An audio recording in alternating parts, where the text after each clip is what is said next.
Welcome back. Bulletin का आगाज करें और सबसे पहले आपको ब्रेकिंग न्यूज दें कि करक में इंडस हाईवे पर मुसाफिर कोच की पिकअप से टक्कर के बाद सीएनजी सिलेंडर फटने से आग लग गई। नतीजे में 11 अफराद जाँ बहक और मुतअद्दिद जख्मी हो गए। कोच पेशावर से डीआई खान जा रही थी। आपको अहम खबर से अपडेट किया जा रहा है कि करक में इंडस हाईवे पर मुसाफिर कोच की पिकअप से टक्कर के बाद सीएनजी सिलेंडर फटने से आग लग गई। नतीजे में 11 अफराद जाँ बहक हो गए और मुतअद्दिद अफराद जख्मी हो गए हैं, जिन्हें फौरी तौर पर करीबी अस्पताल मुंतकिल कर दिया गया है और जख्मियों को तिब्बी इमदाद दी जा रही है। कोच पेशावर से डीआई खान जा रही थी। इसी हवाले से मजीद जानते हैं। खालिद खटक हमारे साथ मौजूद हैं। खालिद, बताइएगा कितने अफराद जाँ बहक हुए हैं और जख्मियों की हालत अब कैसी है?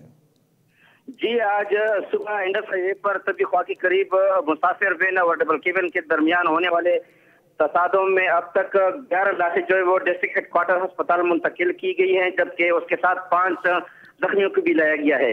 जबकि अस्पताल इंतजामिया का कहना है कि 3 जख्मियों को पेशावर लेके जा रहे थे कि वो रास्ते में ही दम तोड़ गए हैं। तो इस वक्त 14 अफराद जो है वो जाम हक हो चुके हैं और 11 और 5 जो है वो जख्मी हैं। जी खालिद खटक, शुक्रिया, आपने आगाह किया। एक और अहम खबर यह है कि सुप्रीम कोर्ट ने फैजाबाद धरना केस का फैसला सुना दिया है। अदालत ने करार दिया, कानून पर अमल न करने वाली सियासी जमात के खिलाफ इलेक्शन कमीशन को कार्रवाई करनी चाहिए। मुसल्लह अफवाज के जिन अफराद ने हल्फ की खिलाफ वर्जी की, उनके खिलाफ भी कार्रवाई की जाए। अहम खबर से आपको अपडेट किया जा रहा है। फैजाबाद धरना केस का तहरीरी फैसला जारी कर दिया गया है। जस्टिस काजी फायजीसा के तहरीर करदा फैसले में कहा गया है, कोई सियासी जमात मुल्क की सालिमियत के खिलाफ काम नहीं कर सकती। हर सियासी जमात के फंड्स के जराए मालूम होना जरूरी है। कानून पर अमल ना करने वाली सियासी जमात के खिलाफ इलेक्शन कमीशन को कार्रवाई करनी चाहिए। सानिया 12 मई के मुजरिमों को सजा ना देकर गलत मिसाल कायम की गई। फैसले में कहा गया है कि आइन मुसल्लह अफवाज को सियासी अमल में शामिल होने से रोकता है। सियासी मामलात में मुदाखलत रुक जानी चाहिए थी, मगर फैजाबाद धरने में हजार के लिफाफे बांटे गए। मुसल्लह अफवाज के जिन अफराद ने हल्फ तोड़ा, उनके खिलाफ कार्रवाई की जाए। हुकूमत, वजारत दिफा, आर्मी चीफ, फजाइया और नेवल चीफ को कार्रवाई का कहे। अदालत ने फैसले की कॉपी सेक्रेटरी दिफा, DGISI, DGISPR और DGIB को फराहम करने का हुक्म दे दिया है। अहम खबर से आपको अपडेट किया जा रहा है। फैसला सामने आया है। सुप्रीम कोर्ट ने फैजाबाद धरना केस का फैसला सुना दिया है। अदालत ने करार दिया कि कानून पर अमल न करने वाली सियासी जमात के खिलाफ इलेक्शन कमीशन को कार्रवाई करनी चाहिए।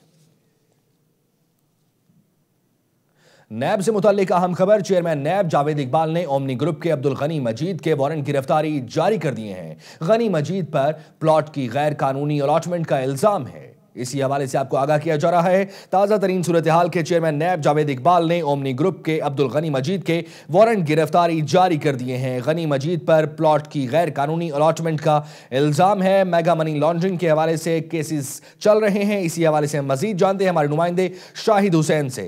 अब किस केस में अब्दुल गनी मजीद को वारंट गिरफ्तारी जारी किए गए हैं शाहिद? देखिए, एक तरफ जो है एफआईए और उसके बाद नैब जो है मनी लॉन्ड्रिंग और फेक अकाउंट के हवाले से तहकीकात कर रहा है। दूसरी जानिब नैब ने एक और अदालत में दरखास्त दी है, जिसमें कहा है कि गनी मजीद जमीनों की गैर कानूनी अलाटमेंट जो कि नहर ख़याम पर वाक़ है, और उसमें भी मुलव्वस है। नैब को मतलूब है कुछ मुलज़म गिरफ्तार है और गनी मजीद की भी गिरफ्तारी हासिल करनी है, इसलिए इजाज़त दी जाए।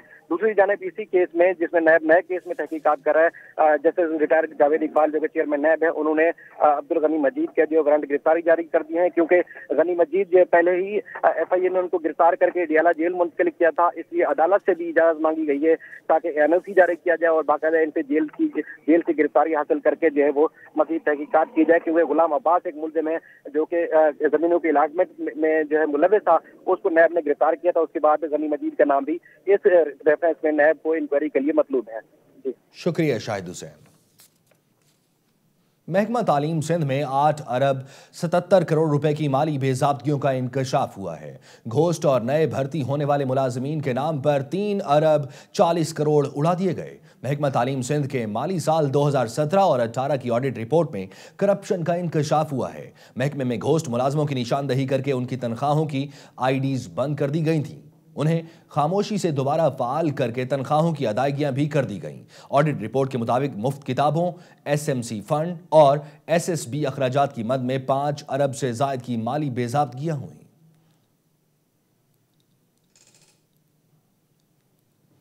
पंजाब के सीनियर वजीर अब्दुल अलीम खान भी नैब के रडार पर आ गए हैं। हैं। पीटीआई के रहनुमा ऑफशोर कंपनी केस में तलबी पर नैब लाहौर में पेश हो गए हैं। नैब पंजाब के सीनियर वजीर अब्दुल अलीम खान के खिलाफ आमदन से जायद असासजात केस और ऑफशोर कंपनी केस में तहकीकात कर रहा है। नैब ने अब्दुल अलीम खान से ऑफशोर कंपनी से मुताल्लिक रिकॉर्ड तलब किया था। नैब ने अब्दुल अलीम खान की ऑफशोर कंपनियों और जायदाद से मुताल्लिक बेशतर मुल्कों से तफसीलात भी तलब कर रखी हैं। जराये के मुताबिक सीनियर सूबाई वजीर ने नामुकम्मल रिकॉर्ड नैब में जमा करवाया है, जिस पर नैब हुक्काम मुतमईन नहीं हैं।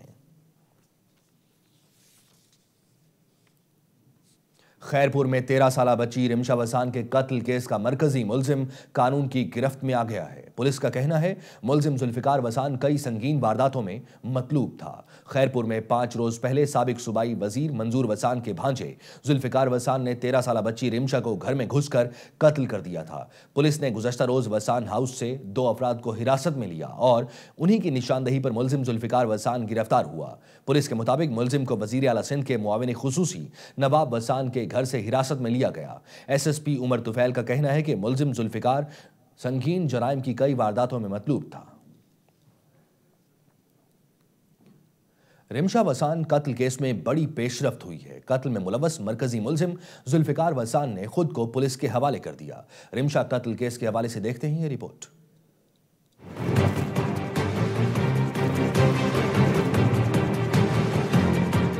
खैरपुर की तहसील गुलारची में गैरत के नाम पर 13 साला रिमशा के कत्ल ने पूरे मुल्क को झंझोर डाला।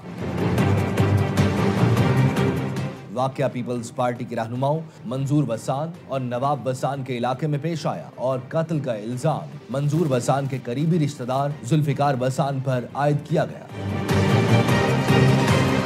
मासूम बच्ची के कत्ल नाहक की पुकार सिंध असेंबली में भी गूंजी। सोशल मीडिया पर तूफान बरपा रहा। सिंध भर में सियासी और सिविल सोसाइटी के अरकान ने कत्ल के खिलाफ एहतजाजी मुजाहिरे किए। दबाव बढ़ा तो पुलिस हरकत में आई। केस में नामजद 4 में से 3 मुलजिम गिरफ्तार हो गए। मरकजी मुलजिम जुल्फिकार वसान ने रात 2 बजे खुद को पुलिस के हवाले कर दिया, लेकिन अभी उसकी गिरफ्तारी जाहिर नहीं की जा रही। वजीर आला सिंध भी मासूम बच्ची के कातिलों को कैफरे किरदार तक पहुंचाने का ऐलान कर चुके हैं। रिमशा के वरसा को इंसाफ फराहम करना सिंध हुकूमत की जिम्मेदारी है। बुलेटिन में अब तस्करा करते हैं वकला गर्दी का। सेशन कोर्ट लाहौर में वकला गर्दी ने जजों को नाराज कर दिया है। एडिशनल सेशन जज अबहर गुल की अदालत की तालाबंदी पर सेशन कोर्ट के जजों ने काम छोड़ दिया है। मजीद जानते हैं आप न्यूज के नुमाइंदा अब्दुल रहमान से। अब्दुल रहमान, सेशन कोर्ट के जजों ने काम क्यों छोड़ा है, वजह क्या है? जी, एडिशनल सेशन जज अबहर गुल की अदालत को वकला की जानिब से ताला लगाए जाने की वजह से सेशन कोर्ट के जजेस जो हैं हड़ताल पर चले गए हैं। वकला ने एडिशनल सेशन जज अबहर गुल की अदालत को रहमत के कमरे की तालाबंदी कर दी। बाद वकला ने केस का फैसला खिलाफ आने की बिना पर अदालत को ताला लगाया, जिस पर जो सेशन कोर्ट के तमाम जजेस हैं उन्होंने अदालती कार्रवाई में हिस्सा लेने से इनकार कर दिया और केसेस उनकी समाअत केसेस की समाअत करने से माजरत करते हुए जो मुकदमा थे उनमें तारीखें डाल दी, जिसकी वजह से अदालती उमूर बिल्कुल ठप होकर रह गए हैं और यहाँ पे आने वाले जो साइलिन हैं उनको भी मुश्किलात का सामना करना पड़ रहा है। जबकि जितने एडिशनल डिस्ट्रिक्ट एंड सेशन जजेस थे वो फाजल डिस्ट्रिक्ट एंड सेशन जज के चैम्बर में चले गए हैं। यहाँ ये बताता चलूँ कि आज हजारों मुकदमात की समाअत होना थी, ताहम बहुत सारे केसेस की समाअत भी होना थी जो अब ताखीर का शिकार हो गए हैं। बहुत शुक्रिया अब्दुल रहमान, आपने अपडेट किया। कौमी मालियाती कमीशन का इजलास इस्लामाबाद में जारी है। सूबों में वसाइल की तकसीम के फार्मूले का जायजा लिया जाएगा। वजीर खजाना असद उमर NFC अवार्ड से मुताल्लिक इजलास की सदारत करेंगे। इजलास में 4 सूबों के वज़राए खजाना और कमीशन के गैर रस्मी अरकान शरीक होंगे। इस दौरान टैक्सों की वसूली और विफाकी महासिल में सूबों का हिस्सा बढ़ाने पर गौर किया जाएगा।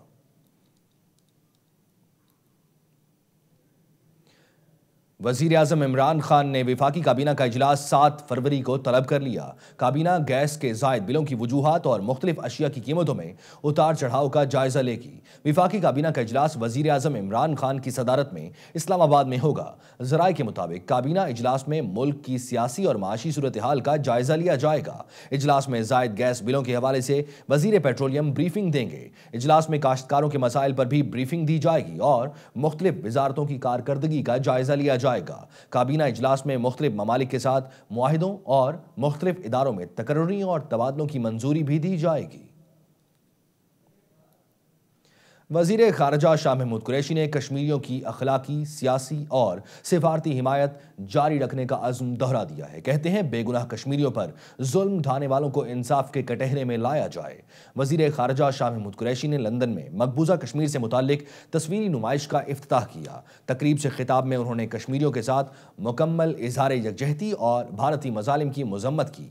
वजीर खारजा का कहना था, पाकिस्तान ने कश्मीरियों के हक के खुद इरादियत और उन पर भारतीय मजालिम के बारे में दुनिया को आगाह करने का कोई मौका नहीं जाने दिया। मकबूजा कश्मीर में फौरी और गैर मशरूत तौर पर खून रेजी रोकी जाए। खबर शामिल करते हैं नवाज शरीफ की सेहत से मुताल्लिक। मेडिकल बोर्ड के सरबराह डॉक्टर महमूद अयाज ने कहा है कि नवाज शरीफ का इलाज पाकिस्तान में मुमकिन है। उन्हें ब्लड प्रेशर, शुगर, गुर्दों, खून की शरियानों का मसला है। दूसरी जानिब तर्जुमान पंजाब हुकूमत शहबाज गिल ने उनकी जेल मुंतकिली की खबरों की तरदीद कर दी है। Principal SIMS professor Mahmood Ayaz ने सर्विसेज अस्पताल में मीडिया को नवाज शरीफ की सेहत के मुतालिक बताया। उनका कहना था कि उनके पास 3 टर्म्स ऑफ रेफरेंस थे जिनके मुताबिक इलाज का लाहे अमल बनाया जाएगा। नवाज शरीफ के तिब्बी मुआयने के साथ खून, हार्मोन, दिल के टेस्ट और सिटी स्कैन किया गया। नवाज शरीफ के गुर्दे, आंखों, दिमाग की शरियानों के भी टेस्ट किए गए। प्रोफेसर महमूद के मुताबिक आज मियां नवाज शरीफ का फाइनल तिब्बी मुआयना किया गया। उनकी दवाओं में मामूली रद्दोबदल कर दिया गया है। महकमा दाखिला से सिफारिश की है कि उनका स्पेशलाइज्ड तिब्बी मुआयना किया जाए।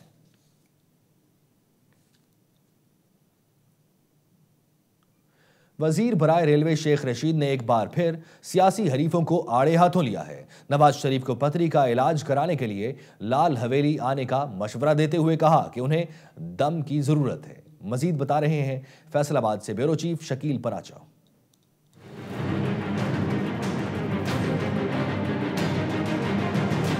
शेख रशीद बजरिया ट्रेन आज फैसलाबाद पहुंचे, जहां उन्होंने मुख्तलिफ तकरीबात से खिताब के अलावा मीडिया से खसूसी बातचीत की और अपोजिशन पर शदीद तनकीद की। इलाज जो है ये कोई ऐसी बड़ी बीमारी नहीं, लाल हवेली में दम से पथरी निकलती है। इनको सारी जो बीमारियां हैं उसका इलाज लाल हवेली में है, क्योंकि शहबाज साहब के डॉक्टर ने कहा कि इसको खुली फजा में रखो, हमारी छत बहुत ऊंची है। शेख रशीद ने आसिफ अली जरदारी और बिलावल भुट्टो को भी तनकीद का निशाना बनाया। आसिफ अली जरदारी मीडिया की मदद मांग रहे हैं कि मीडिया वाले मेरे साथ कंधा लगाएं, हम हुकूमत गिराएंगे। वो बच के रहना, कंधा ना देना उसे। ये सारे वर्ल्ड क्लास के नौसरबाज हैं। जो मैं कह दूं वो जिंदगी में वापस नहीं लेता।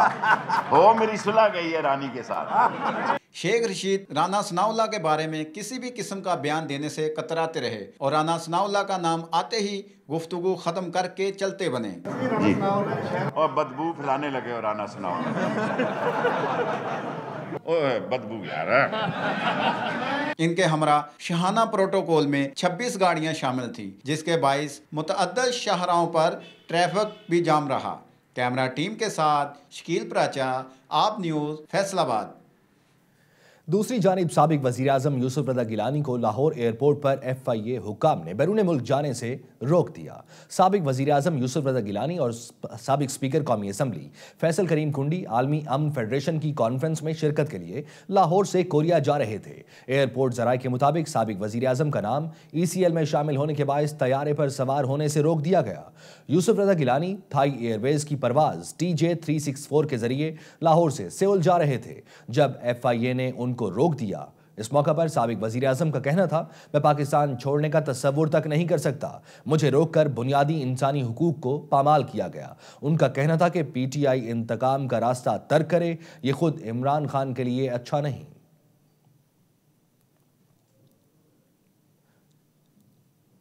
अब जिक्र सानिया साहिवाल का। सानिया साहिवाल की तहकीकात एक बार फिर तात्तुल का शिकार हो गई हैं। मकतूलीन के वरसा ने GIT को बयान रिकॉर्ड करवाने से एक बार फिर इनकार कर दिया है। सानिया साहिवाल के लिए बनाई गई GIT ने लाहौर में मकतूलीन खलील और जीशान के भाइयों से मुलाकात की। GIT ने बयानात रिकॉर्ड करने के लिए खलील और जीशान के भाई को पुलिस क्लब बुलवाया। मुलाकात में मकतूल खलील के वकील बैरिस्टर एहतशाम भी शामिल थे। सानिया साहिवाल के मकतूलीन खलील और जीशान के वरसा ने GIT को बयान रिकॉर्ड करवाने से इनकार कर दिया। मकतूल खलील के वकील बैरिस्टर एहतशाम ने कहा कि CTD की जानिब से दर्ज मुकदमा ताहाल खारिज नहीं किया गया। उन्होंने एक बार फिर मामले की शफाफ तहकीकात के लिए जुडिशल कमीशन बनाने का मुतालबा किया। अब आपको बताएं कि सिंध हुकूमत की जानिब से साहिली इलाकों में पीने के साफ पानी की फराहमी का मंसूबा नाकारा हो गया है। साहिली इलाकों के मकीन जेर ज़मीन कड़वा पानी पीने पर मजबूर हैं। मजीद जानते हैं आप न्यूज़ के नुमाइंदा इमरान अब्बास से। जी इमरान अब्बास। देखिए, बदीन के साहिली इलाकों गोलो मंदरो, शेखानी गारी, अहमद राजो या फिर दीगर जो इलाका जाते हैं, वहाँ पर हुकूमत सिंध की जानिब से 5 साल कबल मीठे पानी के लिए वाटर सप्लाई स्कीमों का आगाज़ किया गया था, लेकिन मुनासिब देखभाल ना होने के बायस अब वो मीठे पानी की स्कीमें जो है वो मुकम्मल नाकाम हो चुकी हैं। इस वक्त भी आप मेरे अकब में देख रहे होंगे कि तालाब में पानी तो मौजूद है, लेकिन सही प्लानिंग ना होने की वजह से ये पानी जो है वो उन देहातों तक नहीं पहुँच पाता, जिसके बायस इलाका मकीन जो है वो कड़वा पानी पीने पर मजबूर हैं। साहिली इलाकों में वैसे भी पानी की मुस्तकिल किल्लत रहती है, जिसके बायस वो बिलखुसूस समंदर का पानी जो है वो भी इस्तेमाल करते हैं। इलाका मकीनों ने मुतालबा किया है कि इन वाटर सप्लाई स्कीमों को जो है वो फिर से बहाल किया जाए, ताकि वो भी जो है वो आम इंसानों की तरह मीठा पानी पी सकें। शुक्रिया इमरान। अब कुछ जिक्र मौसम का। जाती सर्दी के कदम रोकने बादल फिर उमड़ आए। मुल्क के बेशतर इलाकों में आज बारिश और पहाड़ों पर बर्फबारी का इम्कान है।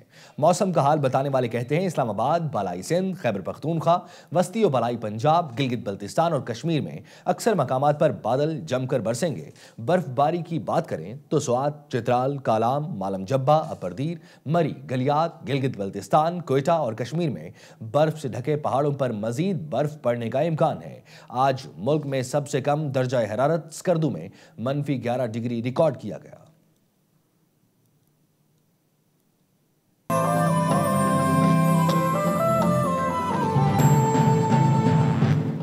पाकिस्तान स्टॉक मार्केट में मिला जुला रुझान देखा जा रहा है। कारोबारी हफ्ते के तीसरे रोज मार्केट के आगाज पर 100 पॉइंट्स का इजाफा भी रिकॉर्ड किया गया। इस वक्त मार्केट में सूरत हाल क्या है, जानते हैं नुमाइंदा आप न्यूज़ जुनैद फिरोज से।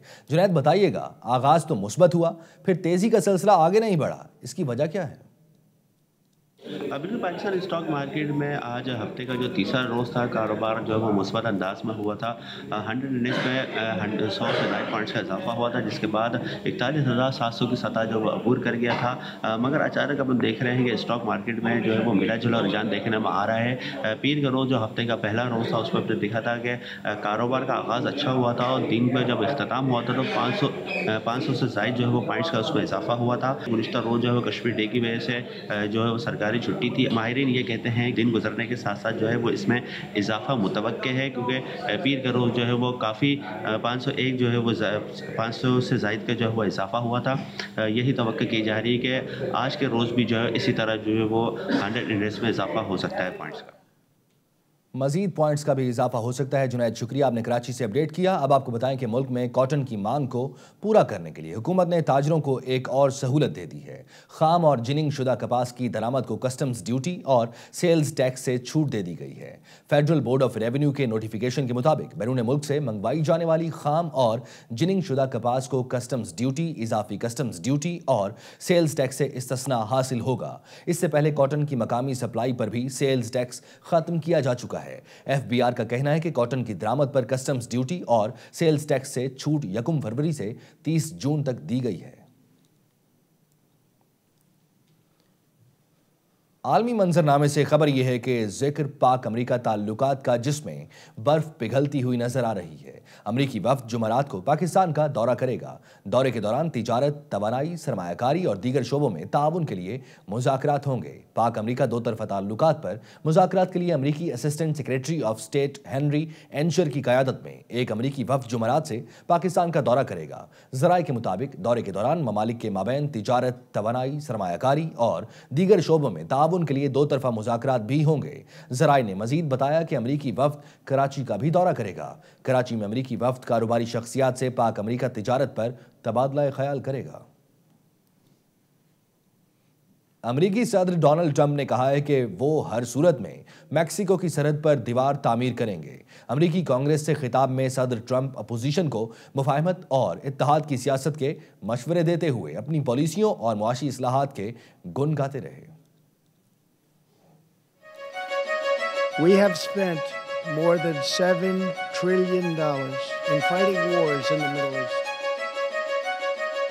हर वक्त शोले उगलने वाले अमेरिकी सदर ट्रंप की जुबान फूल बरसाने लगी। अमेरिकी कांग्रेस से स्टेट ऑफ द यूनियन खिताब के दौरान डोनाल्ड ट्रंप जंग से बेजार और मुफाहमत से प्यार के राग अलापते रहे। उनका कहना था फजूल जंगों और बेहुदा सियासत से अमेरिका की माशी तरक्की रुक सकती है, इसलिए इंतकाम की सियासत को तर्क कर दिया जाए। Plans for a new physical barrier or wall to secure the vast areas between our ports of entry. In the past, most of the people in this room voted for a wall, but the proper wall never got built. I will get it built. अपने खिताब के दौरान अमेरिकी सदर ने अफगान जंग के हवाले से भी गुफ्तगू की और कहा, अब हम इस काबिल हो गए हैं कि अफगानिस्तान मसले का हल तलाश करें। उनका मजीद कहना था कि अजीम कौमें ना खत्म होने वाली जंगें नहीं लड़ती। We do not know whether we'll achieve an agreement, but we do know that after 2 decades of war, the hour has come to at least try for peace. खिताब के दौरान ट्रंप अपनी पॉलिसियों की तारीफ करते रहे। उन्होंने दावा किया कि 2 साल इक़्तिदार में अमेरिकी मईशत ने बेमिसाल तरक्की की। अमेरिका दुनिया में नाकाबिले तस्खीर कुव्वत बन गया। उन्होंने शिमाली कोरिया के सदर किम जोंग उन से मुलाकात का ऐलान भी किया। अब जिक्र अफगानिस्तान का। अफगानिस्तान में क़याम अमन के लिए रूस के शहर मॉस्को में 2 रोज़ा मुज़ाकरात आज दूसरे रोज़ भी जारी हैं। मॉस्को मुज़ाकरात में तालिबान और अफगानिस्तान की अपोजिशन जमातों के रहनुमा शरीक हुए। अफगान मुफाहमती अमल और गैर मुल्की अफवाज के मुमकिन इनखला के बाद की सूरत हाल पर तबादला ख्याल किया गया। मुज़ाकरात में तालिबान की नुमाइंदा क़यादत और अफगानिस्तान के साबिक सदर हामिद करज़ई भी शरीक हैं। इससे पहले कतर में तालिबान और अमरीका के दरमियान होने वाले मुज़ाकरात में अफगान हुकूमत को शामिल नहीं किया गया था। नेदरलैंड की सबसे बड़ी मुसलमान मुखालिफ सियासी जमात के साबिक रुकन ने इस्लाम कबूल कर लिया है। इस्लामी तालीमात का मजाक उड़ाने वाले वैन क्लोरिन दायरा इस्लाम में दाखिल हो गए हैं। मुस्लिम मुखालिफ 40 साला डच सियासतदान का कहना है कि वो इस्लाम मुखालिफ किताब लिख रहे थे। इस दौरान की गई तहकीक में उन पर इस्लाम के मुतालिक हकायक खुलते गए, जिससे उनके इस्लामी दुश्मनी के नज़रियात तब्दील हो गए। उन्होंने इस्लाम के खिलाफ अपने साबिका बयानात पर शर्मिंदगी का इजहार किया और कहा वो सियासी जमात की पॉलिसी थी जिसकी वजह से हर गलत फेल को इस्लाम से जोड़ दिया जाता था। वैन क्लोरिन से कबल इसी जमात के एक और रुकन ने भी इस्लाम कबूल किया। जनूबी अफ्रीका और पाकिस्तान के दरमियान तीसरा और आखिरी T20 मैच आज खेला जा रहा है। शायकीन क्रिकेट ने बैट्समैन आसिफ अली और फखर जमान को खराब कारकर्दगी के बायस ड्रॉप करने का मुतालबा किया। शायकीन का मजीद क्या कहना है, आइए जानते हैं। सीरीज तो हार गए हैं, तीसरा मैच T20 जीतना चाहिए। वैसे जो आसिफ अली को ये खिलाते हैं, आसिफ अली को नहीं खिलाते, इसके वजह फ़हीम अशरफ को खिलाना चाहिए। फ़खर को बाहर बिठाना चाहिए क्योंकि फ़खर इतने मैच हो गए रन नहीं कर रहा। आसिफ अली को बैटिंग में चांस, ओपनर वगैरह चांस देना चाहिए आसिफ अली को। शोएब मलिक अच्छा कैप्टन से मतलब ये एबिलिटी भी वो रखता है और वो अच्छा कैप्टन है, एक्सपीरियंस प्लेयर है, मैच्योर प्लेयर है, तो वो टीम को साथ लेके चलेगा। लेकिन कुछ प्लेयर हैं जो मतलब परफॉर्म नहीं कर रहे, जैसे मोहम्मद अमर नहीं कर रहा या आसिफ अली नहीं कर रहा। बाबर आजम की अच्छी फॉर्म लगी है, देखो अगर आज चलता है तो चाहिए। शनिवारी को मेरे ख्याल से बाहर बैठाएंगे, फिर उसको आमिर को खिलाना चाहिए। अगर आमिर है तो आमिर को खिलाना चाहिए, वो भी अच्छा बॉलर, कम बैक करेगा। चेजिंग के लिए प्लेयर्स आते हैं, पहले तो ओपनिंग और 1 डाउन मिडल ऑर्डर बैट्समैन ठीक बैटिंग कर जाते हैं, लेकिन जो टेल एंडर बैट्समैनों से पहले की बात आ जाए तो आसिफ आ जाए और शोएब मलिक साहब आ जाए तो अपनी मुकम्मल जिम्मेदारी से खेलें। पहले भी यही प्लेयर खेल रहे थे जब जीत रहे थे, और जब हारे यही प्लेयर खेल रहे हैं। किसी को तनकीद बनाना ये कोई बड़ी बात नहीं है, और बल्कि अप्रिशिएट करना चाहिए। मैं कहता हूँ कि हफीज़ को बैक करना चाहिए, आसिफ अली को बिठाना चाहिए, ज़रा रेस्ट देना चाहिए। आप न्यूज़ टेस्ट ट्रांसमिशन के इस बुलेटिन से इतना ही। मजीद खबरों और तफसीलात के लिए देखते रहिए आप न्यूज़।